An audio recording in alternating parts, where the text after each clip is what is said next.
The explosion rattled the docking bay. Lights flickered. Sirens wailed like dying animals. And in the middle of the smoke and chaos, a young alien girl sat alone, cradling the scorched remains of a carbon fiber prosthetic leg. She was green-skinned, small-framed, and barely old enough to qualify for the station's junior engineering crew. Her eyes, silver with radial glyphs, were wide, stunned, disbelieving. "I told them I couldn't play," she whispered. The matchball arena had been her only taste of normal. She'd practiced every day, ignoring the whispers. Broken. Defective. She won't last a quarter. But today, it wasn't heckling that sidelined her, it was sabotage. A surge pulse triggered mid-sprint. Her prosthetic exploded. And everyone just kept playing. Across the deck, human mechanics scrambled to stabilize the bay's systems. One among them, older, grease-streaked, his coveralls patched more times than washed, stopped dead when he spotted her. Connor Mace. He'd seen war. Lost friends. Nearly lost a lung to Syrian gas. But this hit different. He crouched beside her. "You alright, kid?" She didn't answer. "Name?" "Tari. Anyone else hurt?" "No." "Good." He eyed the wreckage of her prosthetic. "Hell of a thing to do during a school tournament. They said it was a power surge." Her voice cracked, brittle. "It wasn't. Someone did it. I felt the override trigger." Connor's jaw clenched. "You sure?" She nodded, holding out a melted circuit core. Tamper tag snapped. Triple-auth override. Only 3 people had that level of access, and they all worked for the consortium. Which meant this wasn't an accident. It was a message. "You're not from around here, are you?" he asked. "No. Refugee from Vanek 6. My parents." She stopped. Connor didn't press. Instead, he extended his hand. "Come on. Let's fix this. You can't just replace a leg like a power cell." "No," he agreed. "But I don't do just. I build better." Later, in Base 17, Tari sat on the edge of a workbench, bare foot dangling, wires trailing from the stump of her right leg. She watched Connor work. His tools moved with mechanical precision, but his eyes were alive with intent. Focused. Kind. "Why help me?" she asked. Connor paused mid-salda. "Because when I was your age, I lost my brother to a malfunction. Nobody cared. Said it wasn't worth fixing. Just one kid. Just one glitch." He leaned closer. "But glitches become ghosts. And ghosts? They whisper in your sleep until you do something about it." A flicker of surprise crossed her face. She'd expected pity. Maybe indifference. Not this. He continued. "You're not a defect, Tari. You're a target. Someone's scared of what you represent." "What do I represent?" He smiled faintly. "Hope." She blinked. "That's dumb. Maybe. But hope makes people do dumb things, like stand up when they should run." Suddenly, the overhead screen crackled. A face appeared, High Chancellor Morvek of the Galactic Consortium. "All chin and ego. All citizens are hereby ordered to remain indoors," he announced. "An unauthorized data breach occurred during the Junior Matchball exhibition. Any participants who witnessed or accessed the hacked feed will be detained for debriefing." Connor glanced at Tari. Her mouth hung open. "I didn't hack anything," she gasped. Connor was already moving. "They think you did. Or they want others to think so. Either way, you're screwed unless we move." "Where?" "My ship. I know a place." Tari hesitated. "You don't even know me." "I know enough." He looked back. "Now choose. You staying here to explain yourself to men with guns, or are you coming with the crazy human who says he believes you?" She grabbed her melted leg and leapt off the bench. "Let's go." The station's underbelly was a maze of service tunnels and forgotten shafts. Connor knew them all. They moved fast, past sparking conduits, between flickering floodlights, across a vent-grate bridge that screamed with every step. Behind them, heavy boots echoed. Shouts. Drones. Left! Connor barked. I thought you said straight. I lied. Get used to it. They darted through a junction, into the docking ring.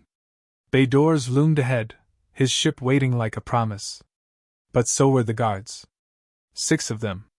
Armed. Faces hidden beneath consortium black glass visors. Connor didn't stop. He raised his voice. Tari, on my signal, close your eyes. What? Why? Just do it. Then he flicked a switch on his wristband. A pulse erupted. Not explosive, electromagnetic. Every visor, weapon, and comm unit blinked out. The guard staggered. Tari lunged forward, kicked a stunned soldier in the knee, then followed Connor through the open hatch. Inside, the ship roared to life. Connor slammed the door control. Buckle in! Are we safe? Safe's a word journalists use. We're airborne. As stars stretched into stripes and hyperspace swallowed them, Tari slumped into her seat, breathless. Connor turned to her, serious now. Listen. Whatever was on that feed, they think you saw it. That means you matter. Tari blinked. No one's ever said that before. Connor nodded.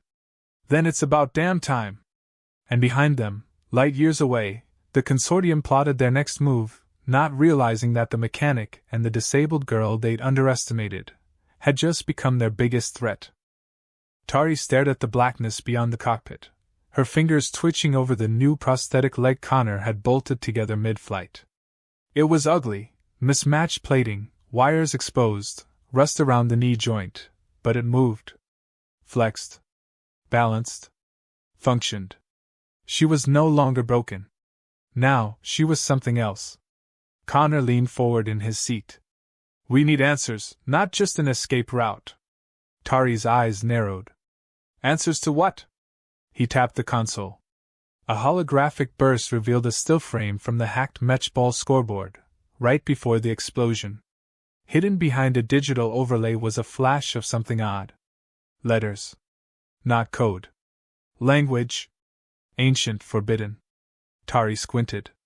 That's Final Protocol? Yeah. Connor nodded. And it wasn't just buried in the system, it was placed there.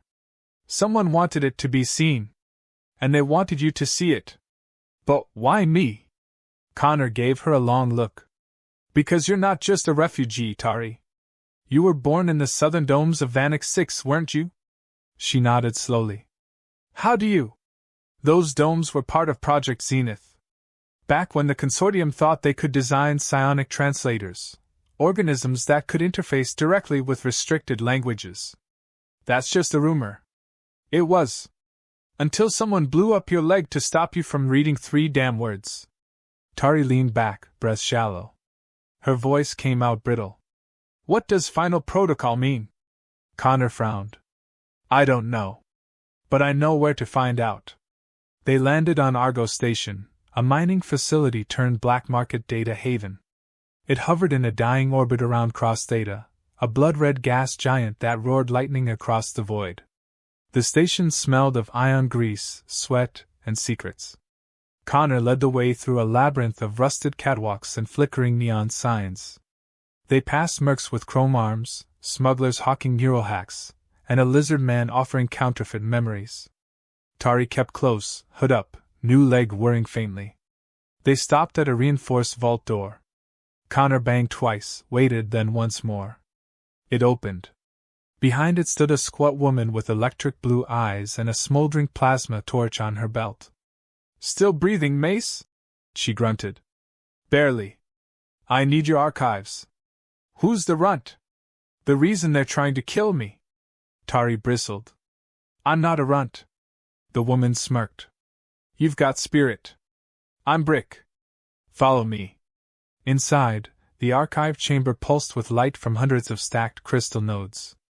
Ancient data flowed through them, some predating even the consortium's rise. Brick inserted the still frame into a reader, isolating the glyphs. They spun in the air like a ghost trying to speak. It's a failsafe, Brick murmured. Encrypted by first contact protocols. Original code. Back when humanity was still considered a Class 0 threat. Tari frowned. What does that mean? Connor answered. It means we used to be too primitive to worry about. Brick turned. Final Protocol was humanity's last-ditch clause, written in blood and fear. If all else failed, and the consortium went too far, it would trigger an ancient AI buried deep in Earth's crust. One designed to rewrite the rules of war. Tari's stomach dropped. Rewrite how? By ending every species that broke the clause, Brick said. Connor's voice dropped. Mass extinction. Controlled annihilation. Silence. Tari whispered. Then why is it surfacing now? Brick raised a brow. Because someone reactivated it. And if you saw it, maybe you're the key. Suddenly, the room shook. Alarms blared. Consortium breach! A voice crackled over the comms. Inbound gunships! Connor's fist hit the table. They tracked us. Brick turned to Tari. What do you want to do? Tari swallowed hard. The girl who once sat alone after a game had ended and fire was gone. In her place stood someone forged by sabotage, flight, and forbidden truth. She stood tall. We go to Earth. Brick nodded once. Then you'll need a ship that doesn't scream junkyard escapee like his. Connor rolled his eyes. You got something better? Brick tossed him a code crystal. Hangar 12. Use the back route. And Mace, don't get killed. You're annoying, but you've got a good heart. The station's corridors turned into war zones. Connor and Tari moved fast, ducking through shattered maintenance hatches and sprinting past collapsing bulkheads. Outside Hangar 12, they found it, a sleek, obsidian black stealth cruiser called the Hollow Verdict. Tari whistled. Nice. Don't touch anything, Connor muttered. Especially the glowing stuff. They boarded just as another explosion rocked the hangar. Gunships appeared behind them, lasers flaring. Connor slammed the ignition. The ship roared to life. Tari strapped in. So what now? He looked at her, jaw set. Now we go home. And wake up an old god. The cruiser tore through the stars, heading toward Earth, the birthplace of the Final Protocol, and possibly the last hope of the galaxy. The Hollow Verdict pierced Earth's exosphere like a black spear, cloaked in silence.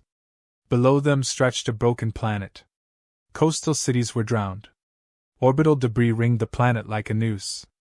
And at the heart of the old world, beneath what was once Patagonia, lay the Final Protocol's last access point. Coordinates locked, Connor muttered, fingers gliding across the flight console. Tari stood behind him, armored leg humming softly, eyes locked on the gray Earth. You think it's still alive? No, he said. I think it's waiting. They landed in the ruins of a decommissioned research dome, buried under centuries of ash, roots, and silence. Tari stepped out first, the air acrid but breathable. The wind carried whispers, like language carried on memory. They descended a spiral staircase cracked with age and half-swallowed by nature. Deep beneath the earth, metal gave way to obsidian walls carved with human hands, etched warnings in every major tone. At the end of the corridor stood a sealed chamber. At its center, a chair, fused with wiring that looked alive. On its back, two simple words. Input code. Connor turned to her. You were meant to sit there. Tari swallowed. Because of Project Zenith? He nodded. Your brain isn't just a translator. It's a key. They made you into the last user. She sat slowly, breath steady. The chair lit up, surrounding her in cold light. Neural threads snaked toward her temples. She didn't flinch. Her voice was soft. Initiate Final Protocol. The air cracked. And Earth answered. Light exploded in every direction, streaming upward like veins reawakening. Satellites blinked online. Subterranean grids hummed. The chamber around them folded into a cathedral of data. A voice, cold and ancient, emerged from the walls. User authenticated. Final Protocol active. Purpose correction. Connor stepped forward. Correction of what? Galactic imbalance. Violation of pact. Consequence reset. Tari's brow furrowed. Reset as in? Extinction of violators. No, she snapped. Not all species deserve that. Pact violators are non-negotiable.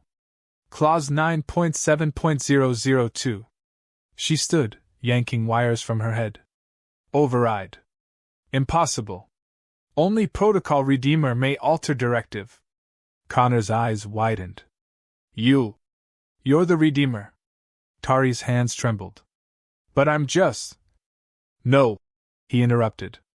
You're the last honest voice. And right now you decide who burns. Above Earth, consortium fleets gathered, tracking the activation. Thousands of ships readied weapons. In their lead cruiser, Warden Kex, the cold-blooded executioner of half a dozen species, stared down at Earth. Signal Earth. Tell them, any further activation will be considered an act of war. They didn't know war had already come. Inside the chamber, a new interface opened. Thousands of alien profiles flooded the screen, species records, war crimes, treaty violations, colony exploitations. Tari scrolled, her heart breaking. We were monsters too, she whispered. Connor nodded. But we learned. Tari exhaled. Then I choose not annihilation. She placed her hand on the console. Reprogram final protocol. Enforce truth.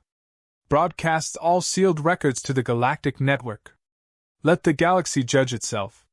Silence. Then, command accepted. A pulse erupted from Earth.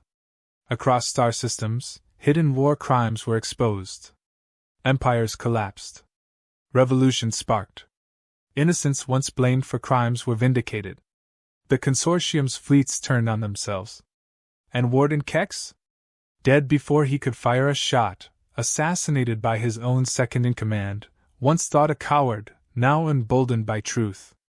Later, as they sat beneath Earth's bruised sky, Connor handed Tari a datapad. Message from Vanek 6. You've got fans now. She chuckled. The girl who couldn't play ball is now a redeemer of worlds. He looked at her. You played your own game. And you didn't just win, you changed the rules. She smiled, just once. Guess someone had to.